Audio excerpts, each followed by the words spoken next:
प्रणाम चाची। खुश रहो मीना। और बताओ कैसे आना हुआ? बस इधर से गुजर रही थी, सोचा आपसे मिलती चलो। कैसी हैं आप? ठीक ही हूँ मीना, बस ये कोरोना ने जीना दुश्वार कर रखा है। हर वक्त एक डर सा लगा रहता है, अगर मुझे हो गया तो मेरे परिवार का क्या होगा? चाची, इससे डरने की बात नहीं है। कुछ महत्वपूर्ण व्यवहारों को अपनाकर कोरोना से बचा जा सकता है। अच्छा, ऐसा कौन सा महत्वपूर्ण व्यवहार? मुझे भी बताना। जरूर चाची, पहले हम समझते हैं कि कोरोना वायरस या कोविड-19 है क्या। यह एक संक्रामक बीमारी। संक्रामक बीमारी? ये क्या होता है मीना?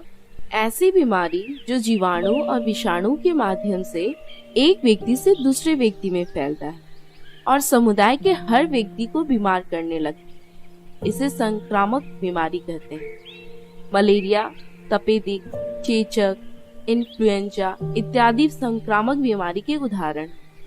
ऐसी ही एक बीमारी अभी महामारी की तरह फैली हुई है, जिसे हम कोविड-19 या कोरोना वायरस कहते हैं। लेकिन ये एक व्यक्ति से दूसरे व्यक्ति में फैलता कैसे है मीना? नोवेल कोरोना नामक वायरस से होने वाली यह बीमारी एक संक्रमित व्यक्ति से दूसरे व्यक्ति में श्वसन बूंदों अर्थात खांसी, छींक या बात करते समय मुंह से निकलने वाले छींटों के माध्यम से फैलता है तथा यह नाक, गला, फेफड़ा आदि शारीरिक अंगों को प्रभावित करता है। मीना, इसके बारे में जरा और विस्तार से बताओ ना।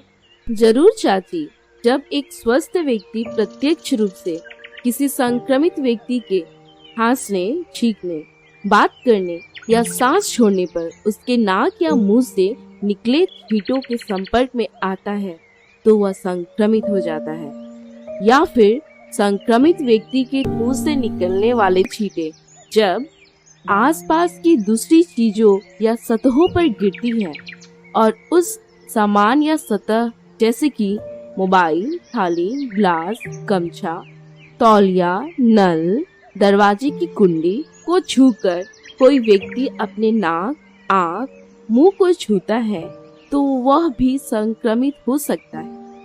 यहाँ तक कि संक्रमित व्यक्ति से हाथ मिलाने से भी यह फैलता है। मीना, इसको पहचाना कैसे जा सकता है? कोरोना वायरस को उसके लक्षणों से पहचाना जा सकता है। इसके मुख्य लक्षण हैं बुखार, खांसी और सांस लेने में परेशानी। इसके अलावा कुछ अन्य लक्षण भी हो सकते हैं, जैसे गले में खराश, दस्त, सर दर्द, स्वादहीनता, गंधहीनता या शरीर में दर्द। मीना, क्या इस खतरनाक बीमारी से बचाव के कुछ उपाय हैं? बिल्कुल चाची, 4 बातों का उपाय जो कोरोना से बचाए। 4 बातें क्या है मीना? पहली बात, मास्क का उपयोग करें। दूसरी बात, आपस में 2 गज की दूरी बनाएं। तीसरी बात, साबुन से हाथ धोएं।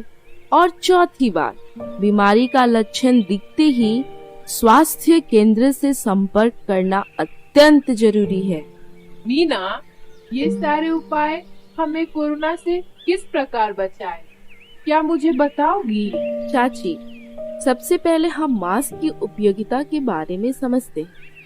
खांसने, छींकने या बातचीत के दौरान मुंह से निकलने वाले छींटे नाक, आँख और मुंह की जीवित कोशिकाओं के माध्यम से शरीर के अंदर प्रवेश कर व्यक्ति को संक्रमित करते हैं। मास्क संक्रमित व्यक्ति के मुंह और नाक से निकलने वाले छींटों को हवा में किसी सतह पर या हथेली पर आने से रोक लेता है, जिससे कि अन्य व्यक्तियों में संक्रमण के फैलने की संभावना कम हो जाती है।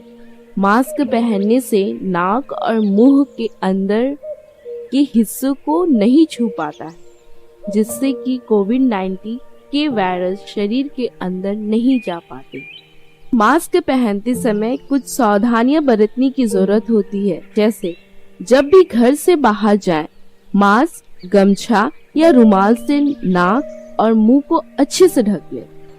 अपने साथ 2 मास्क अवश्य रखें और हर 6 घंटे पर मास्क बदल ले। साबुन से अच्छी तरह धुले एवं धूप में सुखाए मास्क का ही दोबारा उपयोग करें। धूप नहीं रहने की स्थिति में मास्क को साबुन एवं गर्म पानी से धोकर उस पर इस्त्री करें। दूसरे व्यक्ति द्वारा इस्तेमाल किया हुआ मास्क न पहने। मीना, तुमने मास्क के बारे में इतनी अच्छी जानकारी दी है, मैं जरूर ध्यान रखूं। एक और जरूरी बात, अधिकांश संक्रमित व्यक्तियों में कोई लक्षण या तकलीफ नहीं दिखाई देती। ऐसे में बिना लक्षण वाले व्यक्ति भी कोरोना संक्रमित हो सकते हैं। अपने एवं अपनों की सुरक्षा हेतु घर के बाहर नियमित रूप से मास्क अथवा गमछा, रुमाल, दुपट्टा, घर में बना मास्क ही इस्तेमाल करें। 2 गज की आपसी दूरी क्यों जरूरी है वो समझते हैं। खांसने, छींकने या बातचीत के दौरान मुंह से निकलने वाली छींटों की भारी बूंदों में वायरस होने की संभावना अधिक होती है और ये अधिक से अधिक 2 गज की दूरी के अंदर गिरते हैं। इसीलिए एक दूसरे से 2 गज की दूरी रखना जरूरी है। एक दूसरे से हाथ न मिलाएं, गले न मिलें और दूर से ही अभिवादन करें। बड़े बुजुर्गों का पैर न छूकर दूर से ही झुककर या हाथ जोड़कर प्रणाम करें। भीड़ भाड़ वाली जगहों पर जाने से बचें। कोरोना से संक्रमित एक व्यक्ति अपने संपर्क में आने वाले कई व्यक्तियों को संक्रमित कर सकता है। ऐसे व्यक्ति के संपर्क में आने से संक्रमित व्यक्ति फिर अपने संपर्क को संक्रमित कर सकता है। बिहार राज्य में इसी प्रकार के उदाहरण मिले हैं, जिसमें एक व्यक्ति ने अपने संपर्क में आने वाले कई व्यक्ति को संक्रमित किया है। सही कहा मीना, ये तो मैंने सोचा ही नहीं था। अब ये बता, साबुन से हाथ धोने से कैसे हम कोरोना से बच सकते हैं? हाँ चाची, साबुन में मौजूद रासायनिक पदार्थ हाथों में लगे कोरोना वायरस के बाहरी तैलीय आवरण को तोड़ देता है और वायरस को खत्म कर देता है। अनजाने में अगर हम किसी संक्रमित व्यक्ति या वस्तु के संपर्क में आ जाने के बाद साबुन से हाथ धो लेते हैं तो साबुन के माध्यम से विषाणु खत्म हो जाता है और हम संक्रमित होने से बच जाते हैं। अच्छा, फिर तो साबुन से बार बार हाथ धोते रहना चाहिए। बिल्कुल चाची, लेकिन साबुन से हाथ धोने हेतु कुछ बातों का ध्यान रखना जरूरी है।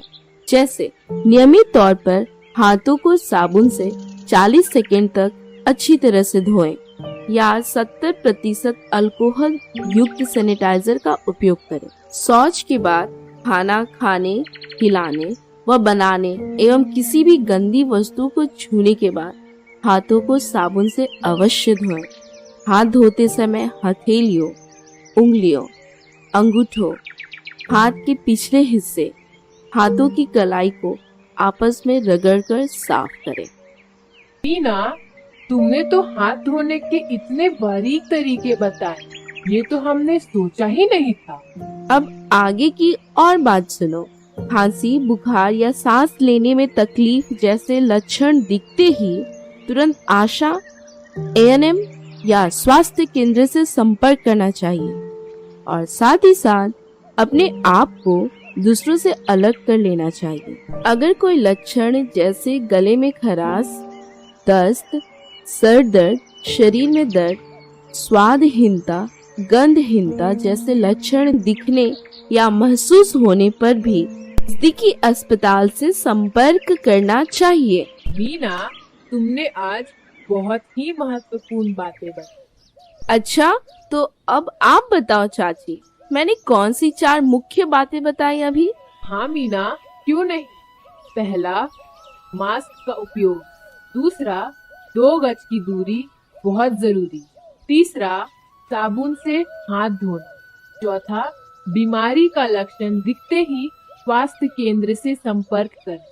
वाह चाची, तुम्हें तो सभी बातें अच्छे से याद है। सिर्फ याद ही नहीं रखना, इन सभी बातों को अपने और अपने परिवार के व्यवहार में भी लाना। तथा आस पड़ोस को भी बताना।